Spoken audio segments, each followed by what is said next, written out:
This mod improves core reflections in NFS carbon with sharper shine and more realistic visuals. All you have to do is check my video description for this mod and you can see the results right over here. This is before and this is after. Look at the reflections in core and select the download option, and you just need to wait for this to done.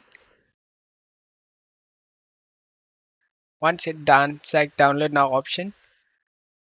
After the download done, select this folder icon. Right click on the downloaded file and select WinRAR and select open with WinRAR, and then right click on the game on the desktop and select open file location. Just drag and drop these two files inside of a game folder. Select the replace the file in the destination and select to this and select continue, and just close tab here and launch the game. I will show you guys the before and after how the car looks like just by running left and right. I hope this video helped you guys. If the video helped you, don't forget to leave a like and subscribe. Thank you.